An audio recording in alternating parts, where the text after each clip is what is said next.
Welcome back to Jersey Matters. You know, there's something about Mary. I'm talking about Mary Robinson, founder of the Imagine Center for Coping Loss and 2019 CNN Hero.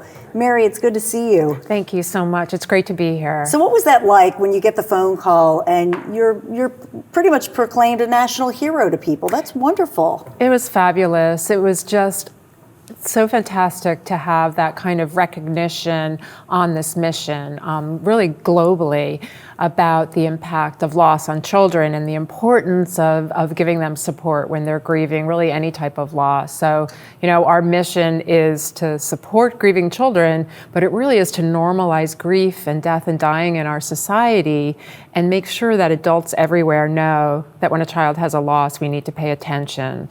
So to be able to, you know, just really have this amazing focus on that particular mission was extraordinary. I think it's really been helpful, not just to us, but to this movement of children's grief support around the country. And this is something that's near and dear to your heart because of your life experience, your own journey. Yes, absolutely. When I was 14, my father died of cancer. So that was, 46 years ago, 1974. There was no awareness back then that when a child or a teenager has a parent die or really has any type of loss, that we have to pay attention. We have to support them. We have to listen to them. We have to give them an opportunity to find out they're not alone and to tell their story, to really mourn their loss. So, one of the things I always say, my brother and I acted out in ways typical of grieving kids back then, sort of expressing through our behavior our internal distress.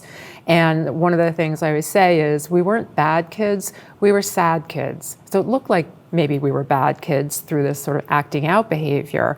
So one of the things we like to let adults know is to look beyond the behavior. The behavior is simply information for you. It's not good or bad. It tells you there's something going on with these kids. So when my grades went down and I was skipping school and my brother, everything was changing with him, I quit the track team. It would have been a perfect opportunity for an adult, a teacher, a coach, a guidance counselor to step up and say, hey, what's going on? It was years before I made the connection between my grief and the fact that I was expressing it in all these not healthy or constructive ways. So one of the reasons I got into this field about 20 years ago was to make sure that other kids didn't lose years of their life to unresolved grief like my brother and I did, because there's no reason to. You just need to get support.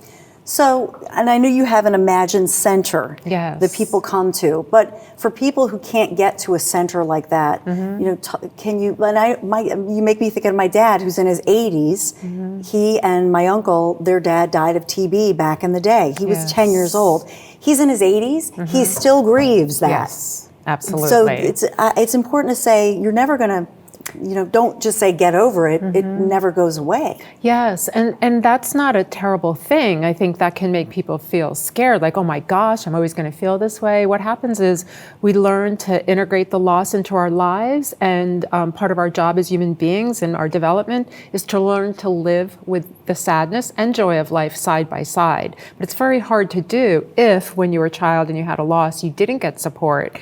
And so you end up grieving it your whole life, but maybe in a way that keeps you from living your life fully and living up to your potential. Whereas, getting support allows you to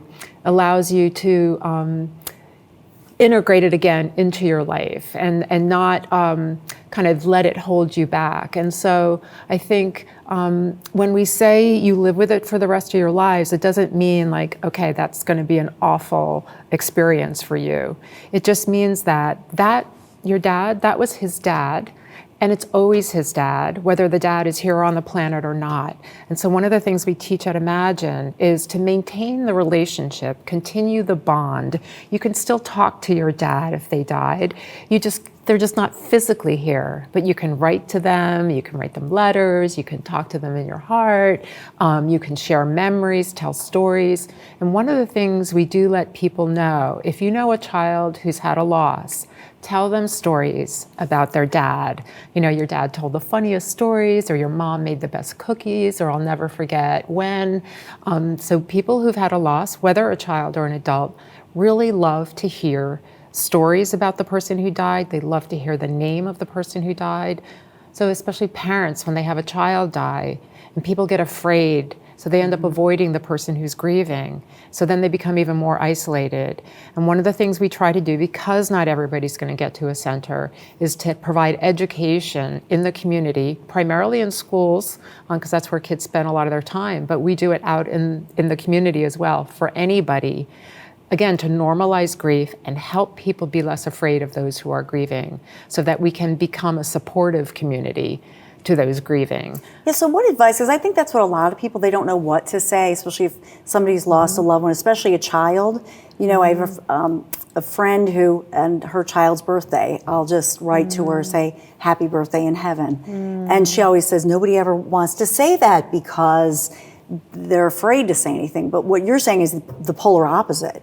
Is don't be afraid to say anything, because that person is longing to hear her child's name and to know that people remember. So I think one of the things that keeps people from speaking up is they say, oh, I don't want to make them more sad. I don't want to remind them.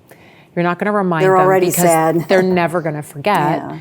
and they're already sad. So it gives them permission. It's an invitation for them to then talk about the loss and to know they're not going to scare you away.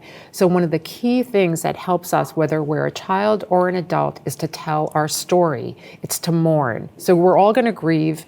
It's a natural response to any type of loss. That's how we're designed as human beings. The key to how well we do is mourning. And mourning looks like telling your story. It looks like sitting in a support group and talking with other people.